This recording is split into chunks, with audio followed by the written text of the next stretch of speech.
이당육과 저거는 포도랑 단장류인데 효과는 똑같이 나오나요? 같다고 해야 되나 아니다 해야 되나.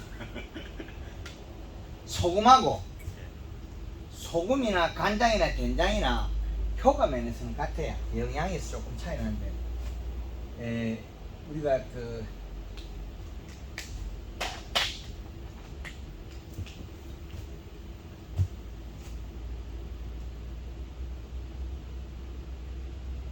강원도 횡성에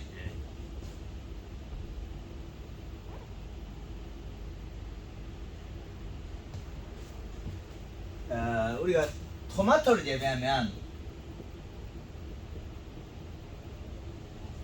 그 요놈이 그 우리가 강원도에서 겨울 재배는 여름 재배지 않습니까? 예. 여름 재배의 토마토의 특성을 먼저 인식해야 돼요.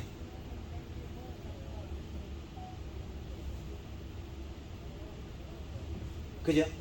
그러면 우리는 강원도기 때문에 그 촬영하지 말고 요거 그냥 그 집에 가서 유튜브 바로 보면 됩니다. 여기 우리가 11월 자 요렇게 되면 10월 말 되면 마칩니까? 아니면 10월 11월 10일 되면 마칩니까? 10월 말이면 끝이라고. 10월 말에서 우리가 파종 시기가 3월 말 파종이 4월 20일쯤. 정식이 5월 10일쯤. 정식이 그러면 우리는 5월 20일에서 요렇게 재배하는 거예요. 여기에서 재배법이에요. 제일 추운 날은 대한과 소환 사이에 1월 15일 저온 7월 15일 고온. 우리나라의 계절의 축이 이렇게 제가 형성을 시켰거든요. 계절의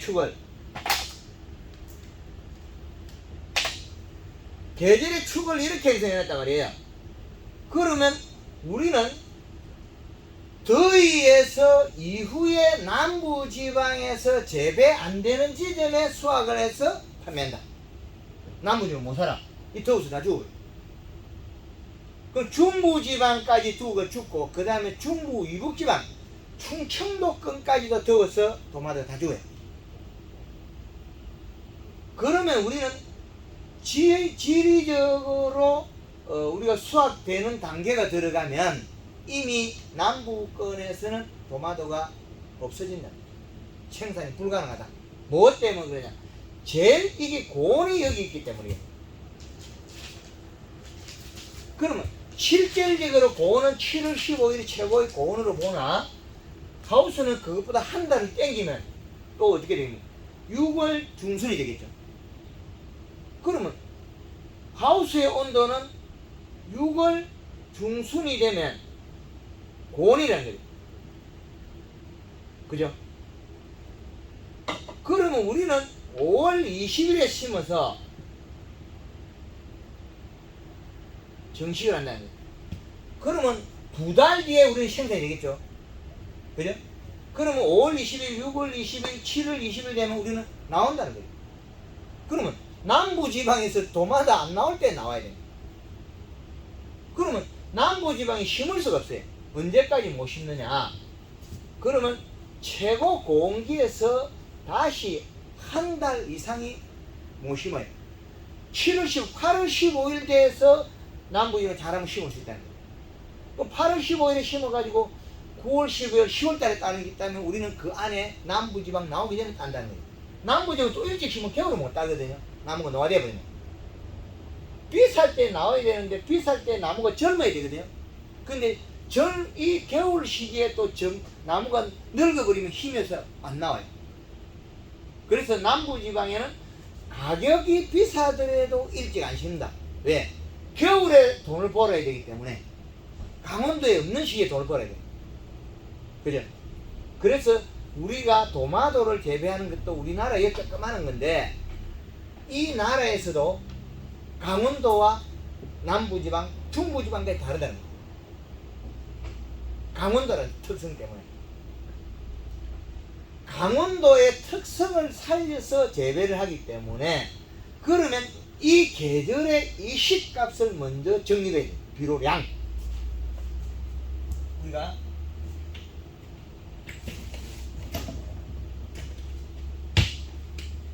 계절의 이 시값을 겨울에 12월 31일, 6월 30일, 3월 31일, 9월 30일.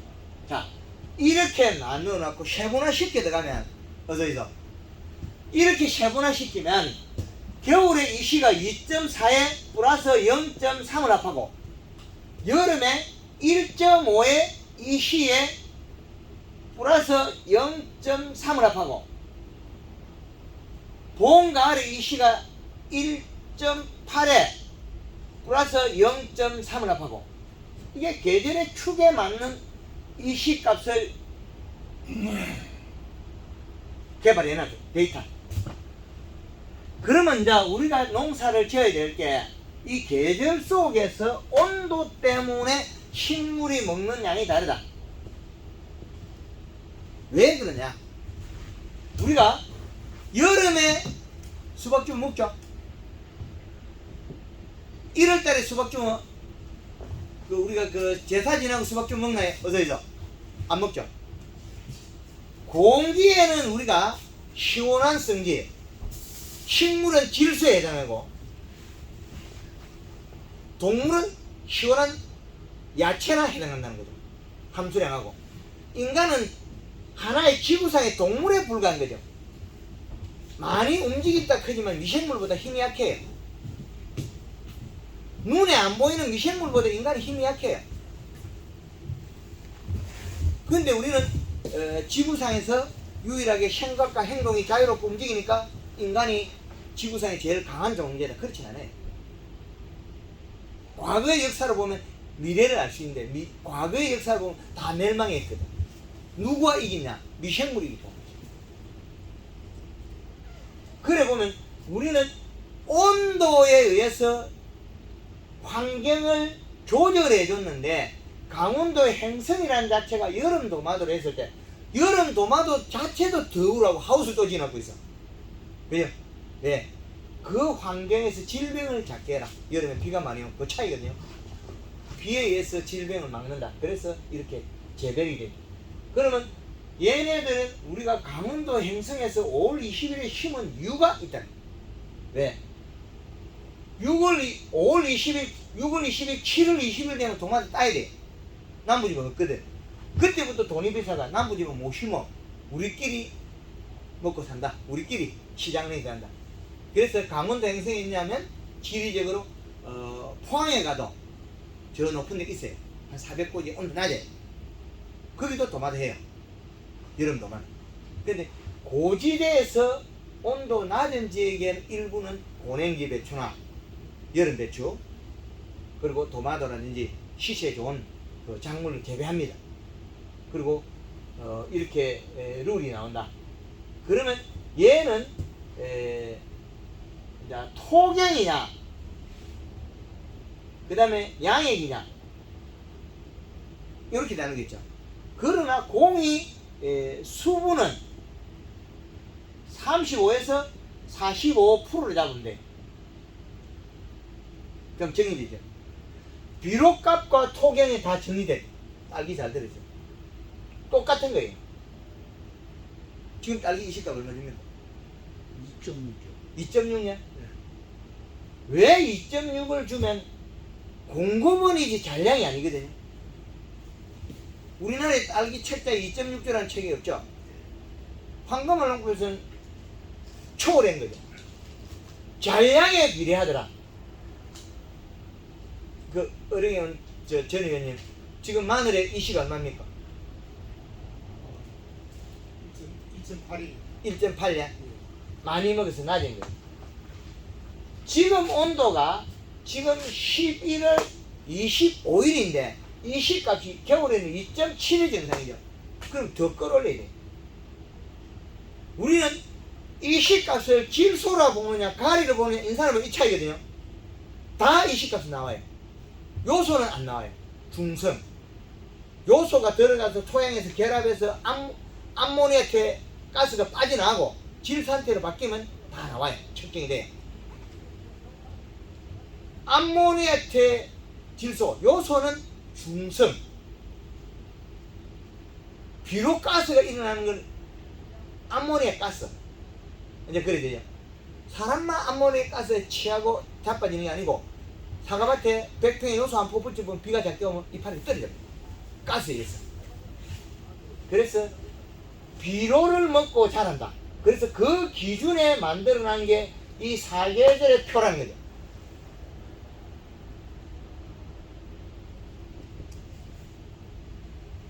좋은 거죠.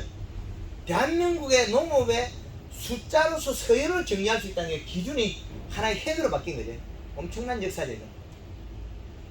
우리는 고추가 키가 크면 비료가 많아서 그렇다. 이때까지 그래 배웠죠. 비료가 작아서 큰다. 우리 전 의원님, 마늘이 키가 큰 거 비료 작아서 키가 크지. 비료 12장이 많으면 적정하면 키가 안 큽니다. 왜? 잎이 두꺼우면 내는 제일 좋다. 이 뒤에는 식물이 DNA입니다. 그래서 설탕을 시비하면 탄수화물 먹고 얘가 햇빛을 많이 받아서 좋다 이 생각이에요. 생각을, 식물의 행동을 찾아낸 거죠. 생각을 못하게끔 행동을 유발을 안 시키는 거죠. 그래서 설탕을 쓴 겁니다. 비료의 기준표를 찾아냈다는 건 획기적인 겁니다. 하나의 축을. 그래서 우리가 이렇게 생산된 게 강원도의 도마도의 끝이라니. 이거 수확이 끝나는 거예요. 10월 말. 시작은 5월 20일에 시작했으나 끝나는 건 10월 말이라는 게 정해져 있어요. 그러면 여기에서 이 기준값을 얼마나 잘 맞추냐 차이밖에 없습니다. 그래서 도마도의 기준이다. 도마도가 여름에 키가 컸죠. 그거는 비료가 작아서 키가 컸다. 잔량 비료가. 자, 그래프를 하나 다시 그려봐요.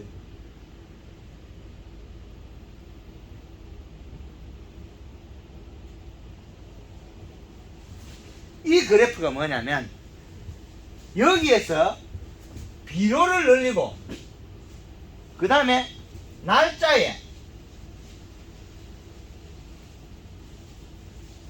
식물이 성장을 하고, 이 공식입니다. 날짜, 성장의 메커니즘을 그려놓은 거거든요. 비료값이 이 시가 5.0이 되면 식물이 자라다가 멈추거나 사망을 한다. 똑같습니다. 지금 딸기를 이 시를 올려가지고 잔량 이 시가 늘어나면 겨울에도 죽어요. 마늘도 이 시를 올리면 겨울에도 죽습니다. 겨울에 2.7이 맥시마이 돼 있다. 여름이든 겨울이 다 같아요. 그러면 여름의 기준에서 요걸 맞추면 어떻게 되느냐? 이 시 값이 키가 적당하고 고추가 조금 열었다가 안 열었다가 요 이 시 값은 얼마냐? 0.5라는 거예요. 0.5 이시. 그러나 키가 큰 시기 여기 이 시 값은 뭐냐? 0.8에서 1.0이 나와요. 여름이. 겨울에 하우스들 가보면 밀양 쪽에 1.3 이하입니다. 농사가 안 돼요. 2점대가 올라오면 고추가 농사 잘 되거든요. 겨울에는. 여름에 노지 고추에 요 자리가 뭐냐? 키도 적당히 크고 안 크고 마디가 짧아요. 잎은 두껍고 고추는 조롱조롱 연다. 계속 마디마디 열어. 그럼 이 자리는 1.8의 이시라는 거예요. 정확하게 여기 1.5 플러스 0.3 1.8. 왜 0.3을 빼놨느냐? 농가에서 실수한다는 거예요. 비료치는 가물거나 가뭄에 서 올라갈 수 있거든요. 바닷물이 원래 소금이 아니죠. 말려서 농축을 시키는 소금이 됐죠. 인삼이 왜 죽겠습니까? 비료값이 올라간 거예요. 인삼 등 밑에 비가 안 맞으니까. 그래서 인삼이 여름에 더워서 죽었다. 왜? 가리 가다에서 고온 열상으로 죽은 거예요. 요소비는 좀 인삼도 안 죽겠죠. 그래서 1.8인데 이걸 갖다가 요대로 이야기하면 농가들이 실수할 것 같아가지고 이 자리는 1.5다. 요 자리가 플러스 순결한 0.3자를 이렇게 이야기했어. 왜 그랬겠습니까? 이거를 어떻게 설명할 방법이 없기 때문에 농가 실수하면 원망이 반이에요. 원망이 반. 이것이 토양에 따라서 제각각도 행동 또 달라져요. 비료라는 게 토양이 결합되는 게 또 다르거든. 그래서 비료의 그래프를, 식물이 성장하는 그래프를 여름 기준에, 이거는 고추라는 품종의 여름이에요.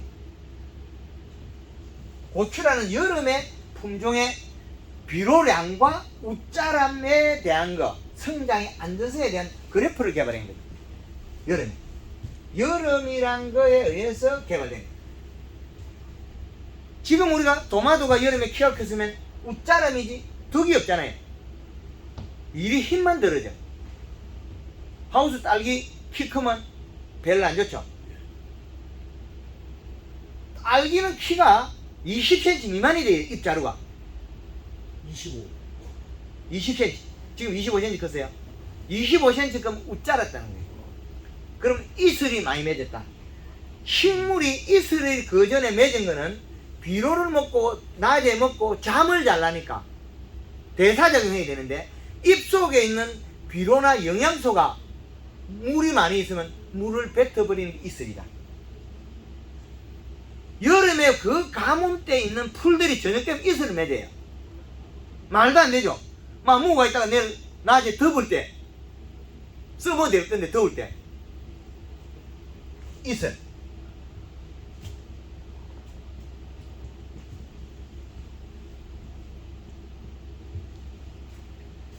풀잎의 이슬이 우리는 어떻게 증명해야 되겠습니까? 아니, 그 가뭄에도 이슬을 맺어요. 말도 안 되는 소리잖아요. 몸에 비축을 해야 되니까 뱉어버려야 돼요. 왜? 뿌리에서 가져온 영양소가 잎에서 물을 먹어도 영양소가 적기 때문에 물을 버리고 영양소를 작게 내려줘도 그걸 내려줘야 되기 때문에 이슬을 맺어요. 우리가 이슬에 대한 정의가 없죠. 근데 딸기가 이시가, 잔량 이시가 1.1을 넘어가면 이슬이 안 맺어요. 이제 이해되죠? 안 맺어요. 안 맺죠? 1.4. 예, 안 맺어요. 4, 3. 예.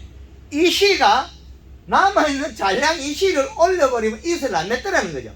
획기적인 방법을 찾아낸 거죠. 우리는 풀잎의 이슬은 왜 그 가뭄에도 이슬을 맺어야 될까? 아이러니하죠. 먹고 있다가 내일 더울 때 쓰면 되지 왜 뱉어버려야 되냐고 버리는 거거든요. 이런 풀잎의 이슬은 농도가 안 맞기 때문에 버려야 돼요. 그리고 우리가 동양란, 이 비싼 놈이 언제 죽느냐? 이게 죽는 때는 여름이. 여름에 이 좋은데 왜 죽어? 이가 겨울에 죽어야지. 요 놈을 겨울에는 물을 3번 줘. 봄하고 가을에는 6번 줘. 요거는 5일이죠. 5, 6, 30. 5일. 여름에는 몇 번을 주느냐? 15번을 줘버려요. 15번을 주니까 굶어서 죽었다. 왜 굶어 죽었느냐? 잎에 물을 뿌리니까 영양이 없는 상태에서 물을 뿌리니까 맹물이 내려갔다. 뿌리가 맹물을 먹고 굶어서 죽었다. 근데 이게 비실비실 죽은 게는 얼마나 열받았겠어. 나는 뽑아가지고 난실 마루 밑에 던져버렸어. 살아나. 이파리 물을 안 뿌리잖아요. 살아납니다. 그렇게 풀잎에 이슬이 그 한여름에 더운데 왜 이슬을 맺어? 낮에 배들배들 죽던 놈인데 몸에 물을 가지고 선인장처럼 딱 가지고 있으면 되지. 그죠? 이런 아이러니한 일을 다 풀어야 되거든. 우리는 도마도가 키가 컸다 그러면 이식값이 낮아서 그랬다. 그 이식값 얼마까지 올렸어요 그때? 처음에 기계 사갖고 찍으니까요. 예, 그, 잔량이식값 네, 0.78 정도밖에 안 나오더라고요. 2.5 들어가는데. 들어가기는 우리가 이 토마토에 우리가 여름 이시가 0.7에서 8이 나왔다는 거죠. 예. 그러면 여름에 우리가 잔량이시가 얼마입니까? 1.8이죠. 그럼 올라가야 돼. 더 늘어가. 그럼 우리가 지금 저하고 만났을 때는 10월달 정도 됐나요? 9월 말쯤. 9월 말에. 네. 자, 이 시기가 우리가 9월 말이라는 거죠. 9월 말에 이 시값이 얼마입니까? 2.1이죠. 9월 말에 이 시값은 2.1이 돼야 돼요. 2.1인데 잔량시가 0.8에서 9니까 도마도가 키만 크고 아가 비실비실해가 흰가루 병에다 뭐 복잡해져요. 그죠? 이런 게 공식적으로 이런 일이 나와요. 웃자람이라는 거는 비료가 부족해서 잎 두께가 얇기 때문에 키를 키운 거예요. 우리 군회님 지금 그 마늘 가져온 거 있잖아요. 예. 사무실에 두면 이 파리가 70cm가 커버려요. 햇볕을 우리 사무실에서 안 보면 이놈이 쭉 길어져요. 어떻게 햇볕을 안 보는데 도마도 잎이 길어지네? 그 말은 식물은 환경에 적응을 하기 위해서 잎을 키우가 햇빛을 찾아가요. 그럼 비분량이 적어서 잎 두께가 얇은 거는 무조건 키우게 돼 있어요. 그래서 도마도가 이 씨를 공급은 이 씨를 여름에 우리가 2.6을 줬다는 거죠. 근데 잔량 이 씨는 뭐예요? 0.78밖에 안 나오잖아요. 잔량 이 씨를 계산해서 공급의 선을 맞춰야 되는데 공급은 이 씨만 우리는 생각을 한 거죠. 그 딸기도 역시 마찬가지죠. 우리가 딸기가 지금 오늘 황금을 얹고 하고 나서 이 씨를 올렸잖아요. 아무 이상 없잖아요. 도마도 역시 마찬가지예요. 이 씨 올렸다고 해서 문제가 있느냐? 책에 나오지 않는 수치라는 거죠. 왜? 공급은 이 씨에 내가 뿌리에서 흡수돼서 잔량이지 배지의 잔량이 떨어있다는 거죠. 이 언밸런스예요. 그래서 우리나라의 작물들을 전국을 돌면서 황금환경부 대표는 식물의 기준 매뉴얼을 개발해서 우리나라 1차 산업인 농업의 기준값을 만들어내자. 그러면 다음에 이거는 항문화해서 국가의 전 산업에 적용시켜서 네덜란드 쬐까만 나라나 그러면 그거는 습도가 높고 우리나라는 달라요. 네덜란드 전혀 다릅니다. 반쪽짜리 나라예요. 우리가 강원도 행성에서 재배하는 도마도나 네덜란드에 재배하는 거의 비슷해요. 그러면 이 시값이 낮아요. 그런데 지금 우리 딸기를 가져왔다면 겨울에 재배해야 돼. 이 시값이 높아야 돼. 마늘을 재배하는 군의원님 9월달에 심으면 여기 재배하니까 이 시값 또 높아요. 마늘은 당브릭스 32루스 나가요. 당브릭스에 비례한 비료량이 달라요. 식물이 당이 높은 것들이 비료를 더 많이 먹어요. 당브릭스 낮은 양파 같은 경우에는 비료 몇 판 먹어둔 거예요. 야번 얼마 전에 강의에 당브릭스에 대한 비료량을 계산한 것도 있거든요. 당브릭스 몇 브릭스 비료 한 포가 달라요. 100평에 들어가는 기준이. 마늘 당브릭스는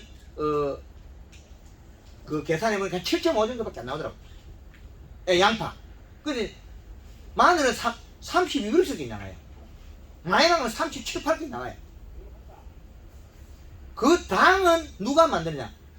비료나 분자가 거의 비슷해요. 무기물 비료나. 그 비료 먹고 소화시킨 게 마늘. 무기물 원소 먹고 소화시킨 게 토마토. 근데 이 비료 값에 또 나누자면 질소는 우리가 시원한 성질이다. 저온성 비료다. 저온을 생성한다. 그 다음에 가리의 비료는 어떠냐? 가리나 소금, 이건 고온이다. 여름에 가리를 많이 먹으면 안 맞죠. 그래서 우리가 겨울에 수박을 줘도 잘 안 먹어요. 청색 과일을 겨울에 잘 안 먹어요. 따뜻한 성질이 아니기 때문에 그래. 우리는 동물 본능적으로 그걸 알아. 그래서 겨울에 수박 주면 안 먹어.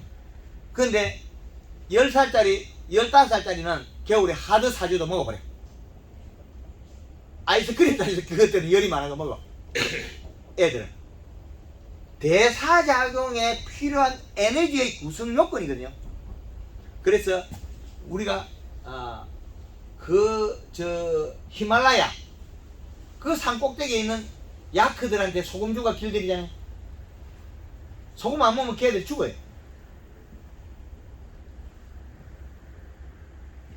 소금의 온도의 대사작용은 정상적인 온도고, 우리가 고추를 먹거나 생강을 먹고 마늘을 먹고 계피가루를 먹고 온도를 올리는 헌혈이에요. 사람도 소금을 염을 맞춰서 온도를 올려야만 질병이 없답니다. 염을 떨어뜨리면 질병을 합니다. 꼭 짜게 잡수세요. 그럼 질병은 안 합니다. 싱겁게 먹으면 입냄새 나고 질병합니다. 바닷물에서 근원이 왔기 때문에 작물마다 바다에서 멀어진 것들은 염기가 낮아도 잘 커요. 바다에서 가까워서 자라는 작물들은 염을 더 좋아하게 돼 있어요. 근데 질병을 적게 하게 돼 있고, 그 원종들의 특성이라는 거예요. 네, 그래서 염의 농도에 따라. 그래서 우리가 토마토를 재배할 때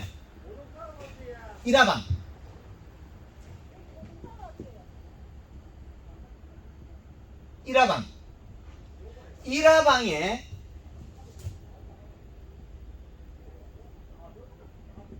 꽃핀 자리에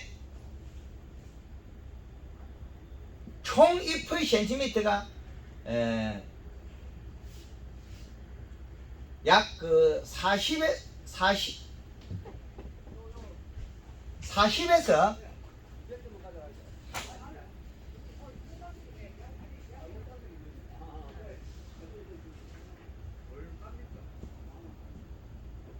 40에서 45cm 나가면 요 토마토가 종방향이 맞다는 거예요. 그래서 1화방에 잎의 센티미터가 안 맞은 것들이 2화방에서 잎이 커지면 얘가 횡으로 많이 커지면 쪼개지거든요. 요 관계거든요. 이 관계를 없애려면 옆 뿌리에 활력을 주는 것은 잎의 두께라는 거죠. 뿌리의 영향은 잎의 두께. 여기에서 뿌리가 뿌리의 활동은 누가 만들어내냐? 잎의 두께.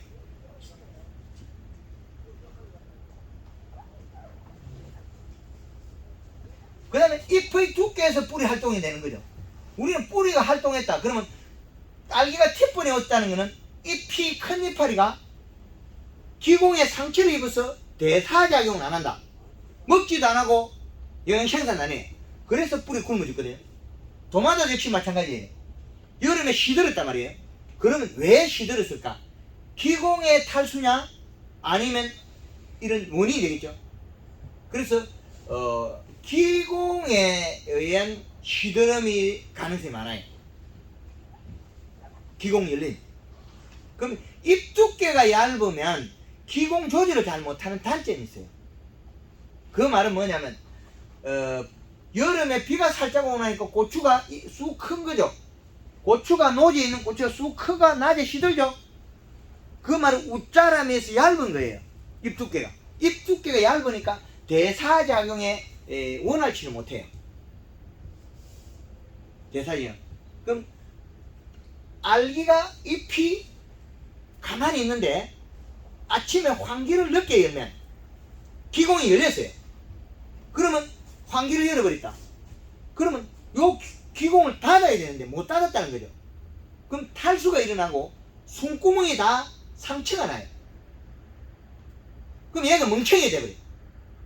그럼 잎이 약간 오므려져. 이 펴져 있어야 돼. 잎이 오므려진 거예요. 이래. 그러면 대사작용이 안 되면 어떻게 되냐? 뿌리에서 먹은 비료가 쉐이프로 나가버려요. 그 쉐이프이 다 죽어버려요. 그러면 내가 달려있는, 내 몸에 달려있는 모든 기관에서 먹어야 될 비료를 쉐이프이 다 먹는 거예요. 새로운 새순에서 다 먹는다. 그러면 그 새순에서는 몸이 전체에 먹어야 될 비료를 다 먹으면 다 죽어요. 그게 팁번이다. 이제 이해돼요. 그럼 도마도가 역시 도마도 이슬을 잘 안 맺죠. 저기 정식하고 처음에 며칠만 맺었다가 안 됐어요. 안 맺죠. 그 잎이 두꺼워지면 얘들은 그 이슬을 좀 안 맺는 작물들이 있어요. 쑥, 국화꽃, 이 선인장, 선ung 있잖아요. 알로에. 얘들 이슬 안 맺는 작물들이 있어요. 어릴 때는 일부 이슬을 맺다가 조금 크면 이슬을 안 맺는 작물들이 있어요. 어릴 때는 이슬을 맺었잖아요. 그러면 어릴 때는 자기가 살기 위해서 그 기능이 있는데 조금 크면 기능을 퇴화시켜버려요. 이제 이해되죠? 그 기능을 퇴화시켜버렸어요. 도마도라는 놈이. 도마도로는 더운 지방에 사는 종이라는 거죠. 어릴 때는 영양이 작으면 뿌리가 죽으니까 이슬을 뱉어요. 요거거든요. 풀잎의 이슬이 도마도에도 어릴 때 있다는 거죠. 그 본능이거든요. 이슬을 뱉고 좋은 영양소만 뿌리 줘야 된다는 거예요. 비료가 작으니까. 그럼 어릴 때 이슬을 맺을 때 도마도에 연면식으로 잎을 더 두껍게 만들어요. 그래 이슬을 안 맺어요. 그래야만이 일화방에 잎의 센티미터가 나온다는 거예요. 그 도마도가 장이 없어요. 그 제가 재보니까요. 예. 처음에 꽃이 필 때는 뭐 한 35cm, 30cm 이렇게 되다가 예. 다음 하방 필 때쯤 되면 걔가 40cm, 50cm 되더라고요. 아 여기 길어져 있어요. 예, 그러면 그게 타이밍이 늦은 건가요? 안 맞지? 요거 꽃 핀 날. 예. 그건 가짜야. 요거 일화방에 꽃 핀 날. 꽃 핀 날짜에 돼야 되지. 뒤에 되면 안 맞아. 이제 이해되죠? 그러면 얘가 늘어졌다 소리는 웃자람이 일어나는 거죠. 제가 그 마늘을 갖다 놓으면 잎이 길어진다고 했죠. 웃자람이 일어나는 거죠. 햇볕이 작으면 기능이 또 햇볕을 밑에 또 길어져요. 그러면 꽃핀 날짜에 잎의 센티미터. 그래서 각 기능이 다르다. 그래서 도마도를 재배의 기준값은 사계절의 이시값의 표와 그 다음에 웃자람에 대한 표를 적용시키라. 고추보다는 토마토가 좀 더 다 비싼 거 아닌가요? 맞습니다. 그러면은 저거에 별로 차이가 없어요. 더 높이지 않아요? 그렇죠. 지금 여기에서 우리가 2.6을 줬을 때 0.7에서 8밖에 안 나잖아요. 그러면 이제 이해가 되죠. 거기 그렇게 줘갖고 이렇게 하다가 나중에 이제 잎이 얇아지고 황화 현상 나고 이런 다음에는 이제 뿌리가 망가졌으니까 그런 현상이 나는 것 같은데 그 다음에는 뭐 2.0을 줘도 2.4가 나오고 그렇죠. 그렇게 되더라고요. 잎이 뿌리의 활동은 잎의 두께에 비례하거든요.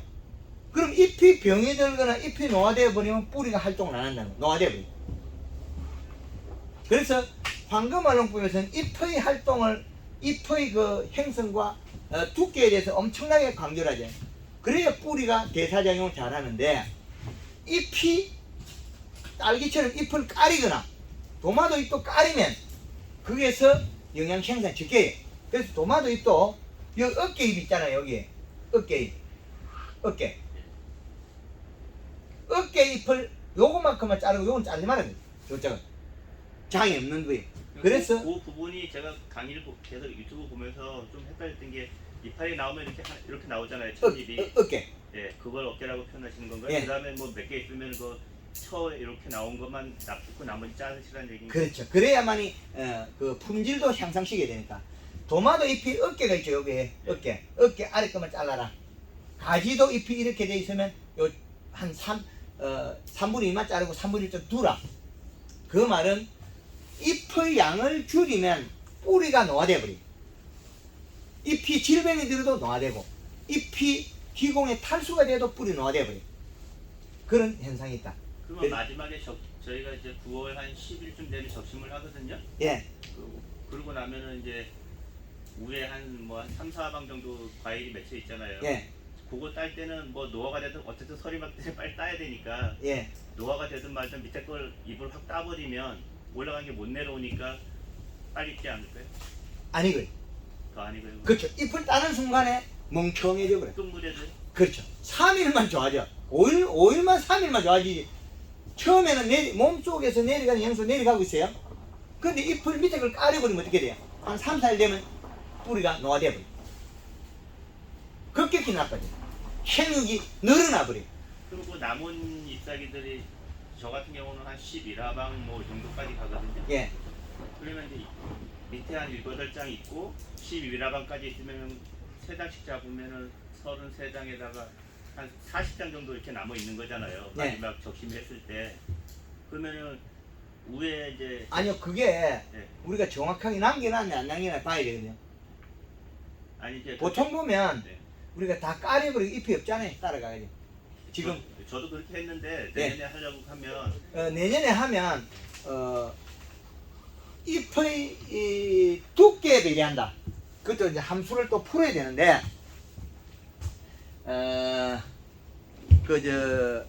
상주의 송경식 씨가 이파리 12장도 안 돼요. 12장도 안 되는데 포도를 4송이 1kg 4송이 그러면 4송이를 달아서 이파리 12장에서 4kg를 생산해요. 말도 안 되죠? 이걸 현실화 시킨 거예요. 남은 잎이 20장이 붙어있어 30장이 붙어있어 얇은 거는 허당이에요. 개수는 줄여야 돼. 두께만 유지해주면 뿌리가 요 활동량이 같다는 거예요. 이제 이래죠. 그거는 이해를 했는데 제가 그래서 잎을 내년에 요래 까리가면 이 씨값이 안 맞으면 여기 노화되게 돼 있어요. 하엽이 노화되는 거는 영양소, 질소분이 부족해서 말라지고 올라가요. 그럼 이 씨랑 영양분이 다 맞았을 때 안 죽어요. 안 죽잖아요. 그렇죠. 그러면 이제 위에 한 나머지 마무리할까 한 3, 4방 정도만 토마토가 남아있고 밑에는 없잖아요. 예. 그럴 때는 저 고추에 보면은 그 예. 단풍 들이기 하잖아요. 예. 토마토도 그러면 그 밑에 토마토에 맞지 않게끔 밑에를 그렇죠. 단풍 들이기를 하면 빨리. 그럼 연면십이 온도가 떨어지니까 가리 양을 늘리면 되죠. 그 전체 잎이 다 하면 돼. 그것도. 토마토 맞아도 되겠어요? 그렇죠. 가리 양을 농도를 늘리면 돼. 온도에 비례한 연면십이 가리 농도를 늘려버리면 돼. 그럼 수확도 정확하게 할수 있어. 더 빨라져. 그 잎이 있는데 대사적인 빨리 시키면 되거든. 예를 들어갖고 8월 한 20일 정도 되면은 예. 저희가 한 달 정도 수확을 한 상태잖아요. 예. 그러면은 한 3분의 1 좀 넘게 수확을 한 상태인데 예, 그 밑에 수확한 밑에 이파리 있죠. 예. 거기에 그 부분만 단풍 들이기를 해도 되는 거고요. 이렇게 서 있으면 되는데, 이 누워 있으면 또 겹쳐가지고 괜찮아요. 아무 관계 없어요. 단풍 들여갖고 예. 자기가 어, 영양분 보내고 죽여놓으면은 이파리를 죽여놓으면은 위에는 힘이 안 쌓이나요? 장수가 적어서. 가리 양을 늘리면 더위를 타기 때문에 또 단점도 있어요. 공기이기 때문에 아직까지. 그 밑에 이름. 그런데 몸 전체에 느껴요. 일정한 이 부위만 잎에다 가리 농도를 올려도 여름 하우스 공기이기 때문에 더위를 느낀다. 그러면 그냥 끝까지 살려. 아니요. 온도에 비례해서 가리 농도를 늘리게 돼. 예, 그 부분은 아마 조금 더 세밀하게 좀 더 관찰해야겠습니다. 공기에는 가리가 더위를 탄대. 질소는 저온성인데 가리는 고온성이거든요. 고온성이 필요하다. 그러면 8월 20일이면 좀 아직 공기예요. 그리고 제가 그 처음에 1톤 A통에다가요. 예, 20kg를 넣었다가 25kg를 넣었다가 예, 30kg까지 들어갔다가 이제 제가 너무 늦게 알아서 예. 잡기를 마무리하면서 이제 더 이상 못 해봤거든요. 예, 요소를 넣는 거를. 예, 그러면 그 뭐라 그러지 그 왜 마그네슘 결핍처럼 나타났던 예. 게 없어진 거는 확실하게 없어졌는데 예. 잎에서 토마토 잎에서 접지키고 이놈의 잎이 토마토 잎이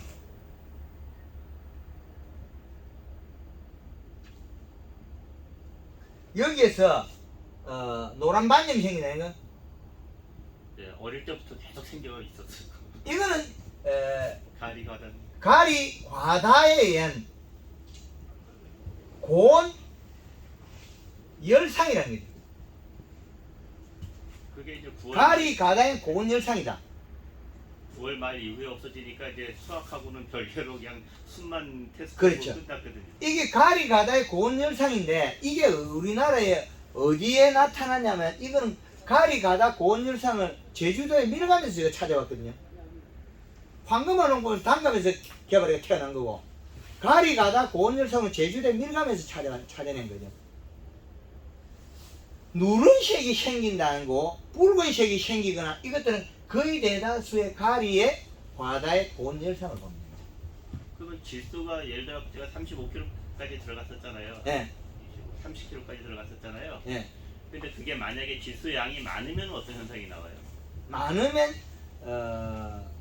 과일이 잘 못 크기다가 프리딩딩해져 버려. 적은 거하고 많은 거하고 생장점에서 왜 넣다 보면 너무 많이 넣을 수도 있잖아요.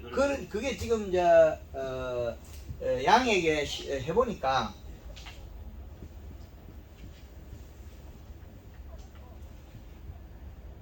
이 통이 A, B, C, D 통이 있다면 그 지금 몇 개 있습니까? 전 C까지 있어요. C까지 있어요. 요 질산이 들을 거예요. 네. 예, 그래 여기에다가 A 통에다가 요소를 혼합을 하니까 양의 기계가 에러가 나는 기계가 있더라는 거예요. 에러가 양의 기계가. 그래서 통영에서는 그 딸기의 D 통에 요소를 40kg를 쓰는 거죠. 40kg. 그럼 우리가 A 통에다가 최고 30kg까지 썼잖아요. 예. 30kg. 근데 A 통에 쓰니까 양의 기계가 에러 나는 것들이 있더라. 그러면 거기 오작동을 한다는 거죠. 질소 성분이 중성이니까 보통 이제 pH가 뭐 6이나 이렇게 맞춰 놓잖아요. 예.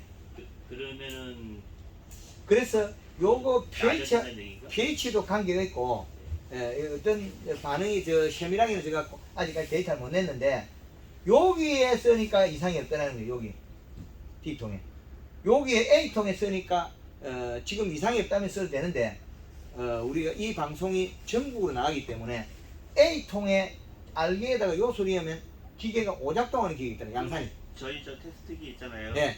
그걸 혼합통에 넣었을 때 하고 예. 양의 기계가 측정해서 두 개가 맞으면 되는데 맞거나 비슷하면은 괜찮아요. 괜찮은 여기 A통이어도 여기가 혼합통이 혼합된 거에 같은 값이 나오면 괜찮다.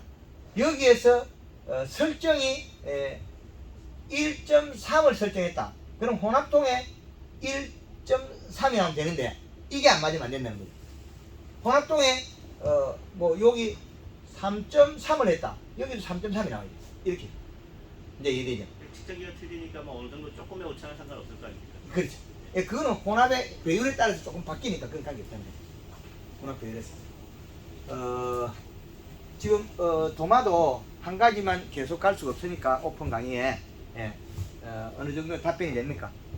마지막만 한 가지 예. 여쭤볼게요. 저희 양력에서 그 수분이 이제 기계를 찍으면 거의 낮 시간에 찍으면 예, 99가 나오잖아요. 예, 근데 토경 같은 경우는 밤낮으로 저 수분을 유지하는 거잖아요, 그죠? 그렇죠. 그러면 양액에서는 야간에 저 수분이 유지되면 정상이라고 봐야 되는 건가요? 양에게 수분이 가하면 생장점에 그 산소량이 부족해서 바뀌어요, 식물이. 이시가 있어도 누리끼리야 돼. 수분이 100이 돼버리면 공기, 토양, 뿌리가 공기, 산소 부족 현상이 일어나거든요. 그건 별개 문제입니다. 산소 부족은 뭘로 풀? 잎에 맹물식으로 풀어내거든요. 시들지 않으면 되거든.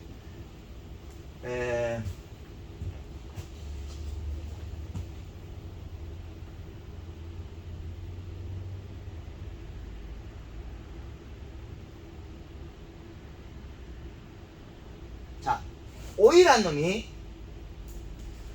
여름에 이게 물이 들었어요. 여기까지.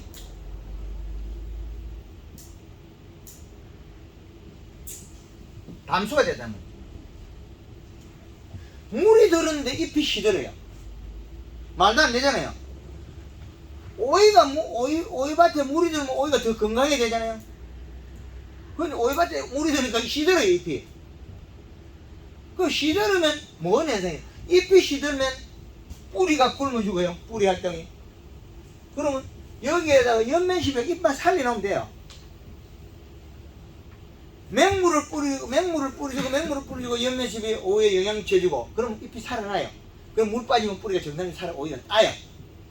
황금알롱포에서는 메론이 주먹만 한 개 달려있고 주먹 2개만 한 개 달려있어도 메론밭에 물이 들면 메론이 시들어요.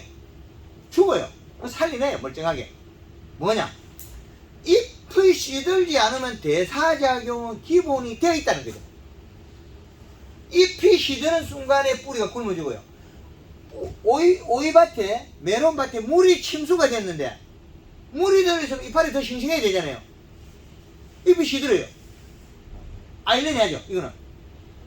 뿌리에 물이 그렇게 많은데 왜 잎이 시들어? 물을 먹어야지. 안 먹잖아요. 뭐가 부족하냐? 뿌리가 담수가 되면 산소 부족이 일어나요. 그럼 대사적이 안 되겠죠.